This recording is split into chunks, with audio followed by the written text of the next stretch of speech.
Hello everyone, I'm Dr. Y. Coney and welcome to Bright Star Baby and Child Clinic. In this video, I would like to address a kind of puzzling phenomenon that we've been seeing in the past few months.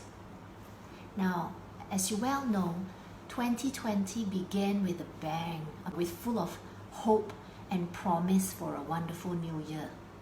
And of course, everyone knows COVID-19 became a global pandemic, and so we started practicing new norms. We had to follow new SOPs, and life changed in the blink of an eye.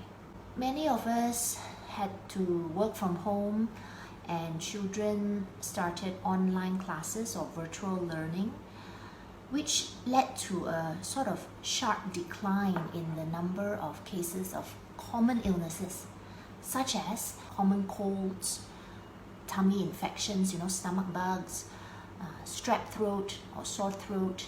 And this was especially so during the beginning of the pandemic when we were first in MCO. Now fast forward to now that we are in CMCO, we are slowly seeing a rise in these common illnesses. That's been a bit puzzling because we are still following new norms, right? And we are following SOPs as well.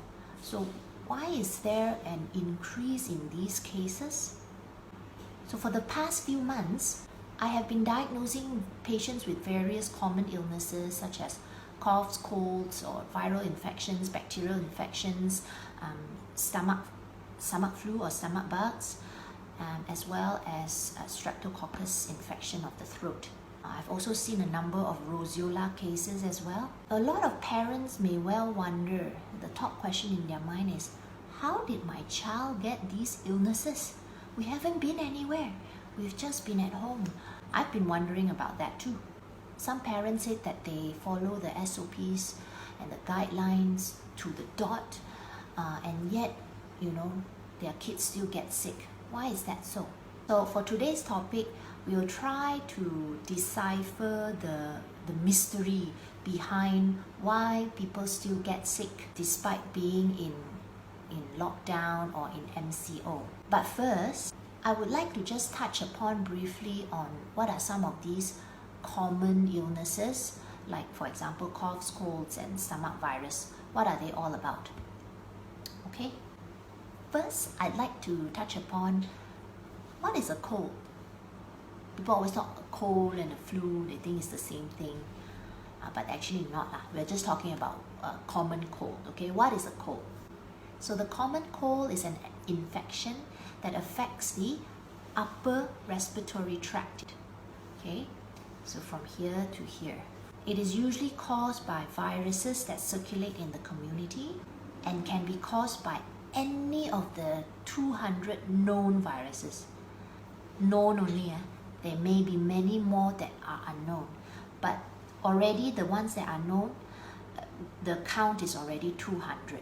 They are mainly caused by viruses such as rhinoviruses, coronaviruses, not the COVID, just coronavirus, parainfluenza viruses, respiratory syncytial virus, RSV, and adenovirus. Because the types of viruses are so numerous, even if you are immune to one type, you may not be immune to another type, or even all of them. Now there's a myth that you catch a cold because you are exposed to chilly weather. You don't actually catch a cold because you're feeling chilly or cold. But we do think that during these times when the weather is a little colder, there are many more circulating viruses that are present.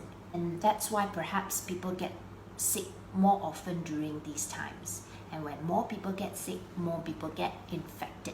And that's how you catch a cold. Now with a common cold, you can get stuffy nose, runny nose, cough. You may get a sore throat and fever. Sometimes sneezing, body aches, feeling tired, as well as having a headache.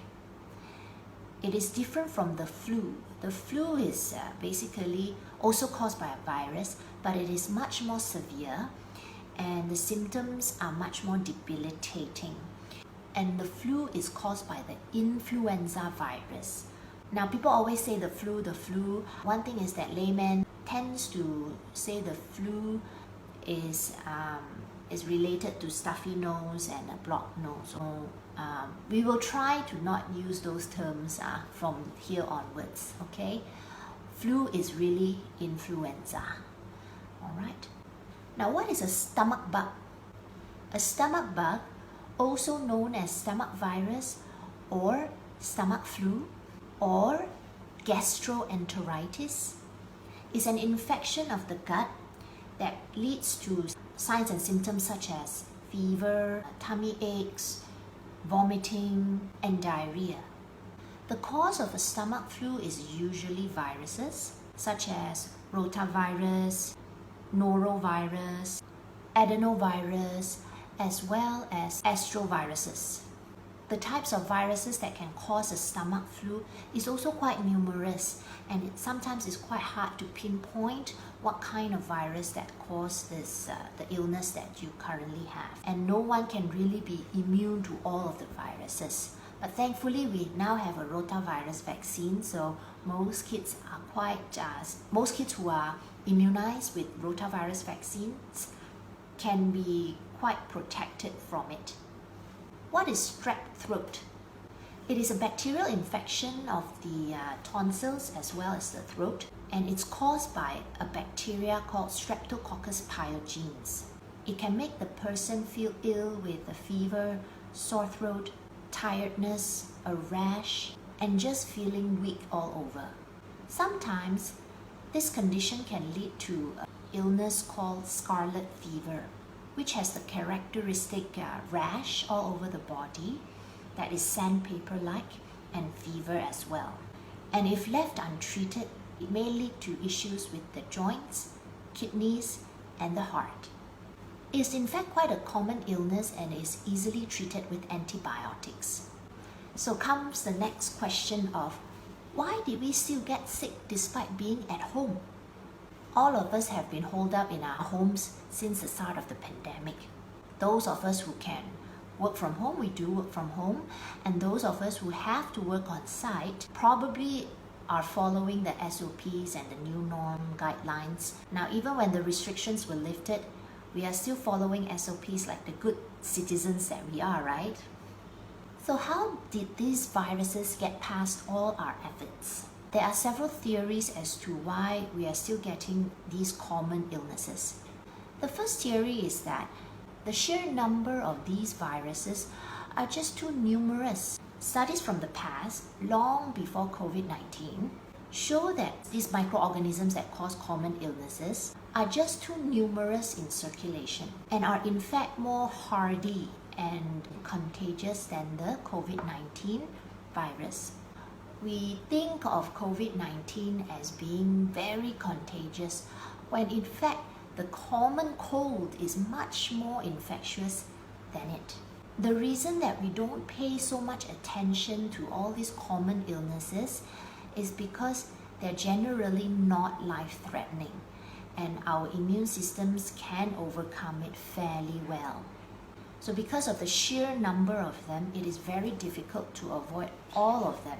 So there is power in number in that sense. Number two, another reason is that these common viruses tend to be more primitive, meaning they don't have the very highly evolved lipid membrane, a fatty layer outside, like for example the COVID-19 has. This membrane that the COVID-19 has tend to make them more highly evolved, but it also tends to break down very easily after hand washing, and it also tends to break down after a while being in the environment. But for some of these common viruses that I mentioned, for example the cold and stomach viruses, they are in actual fact naked viruses. They do not have a lipid membrane enveloping them. So because they did not evolve to have the lipid layer, and hence that's why they are much more resistant to hand washing, sanitizers, disinfectants, and may last longer on hands and surfaces, okay, just general surfaces. Third, another reason which may be a little bit mundane, is that people may think that they are following SOPs very well, but they might not be. They may not be following as well as they think. So when people are out and about doing their business, going to the market, doing their chores, they may inadvertently spread or be spread with diseases. Especially so because people can be asymptomatic, meaning without symptoms, in the beginning stages of illnesses, or they may be unknowing carriers. Number 4, stress during the pandemic also plays a role.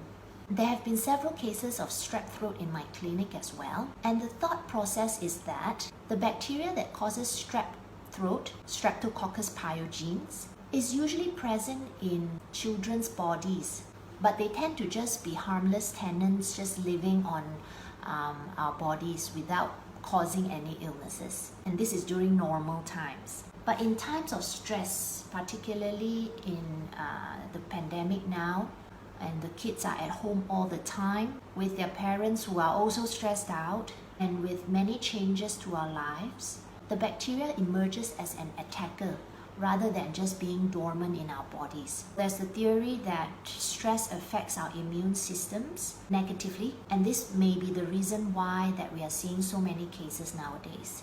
Number 5, so we all know that children are big germ carriers. They are harbors of germs. But did you know that pets are also germ harbors? They contribute to disease spread more than you think. They are definitely carriers of many microbes. And as you well know, some pets are free to roam around their house or roam around their neighborhoods, right? They are in contact with all sorts of surfaces and all sorts of microbes, clean or dirty. People do not think about it, right? Like, for example, your pet may go to the neighbor's car, the tires, the trash can, all those things. And obviously, your pets can't sanitize themselves. So happily, they're bringing the microbes back home.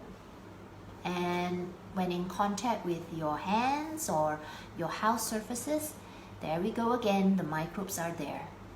Do not underestimate your pet's abilities to spread diseases. Number 6, did you know that adults are also germ harbors? Now, for example, my clinic have been seeing a lot of roseola cases, or HHV6. It's a virus that can live in our bodies after we recover from the illness. And I'm pretty sure this virus may already be present in most of the adults, as well as in older kids who've had it before. So when times of stress, it's reactivated. And when this happens, the adults actually, or the older kids, start shedding the virus to the very vulnerable younger children. And that's how kids are getting roseola or even HFMD nowadays. Now, it's not so bad, it's not such a bad thing. People do get sick from time to time, and it is part of life. These common illnesses may seem quite annoying, but they play a role in challenging our immune system so that it becomes more efficient and stronger. Try not to think of getting sick as a nuisance, but as more of something that builds us. Anyway, that's the end of my video. I hope you enjoyed it. It's just a short video to talk a little bit about what may be causing this surge of diseases. If you have any questions or comments, do leave them in the comment section below. And please feel free to share this video with your friends who are having the same questions in their mind. And follow us on our Facebook Bright Star Baby Child Clinic. Thank you for watching. Have a good day. Meanwhile, stay safe and take care.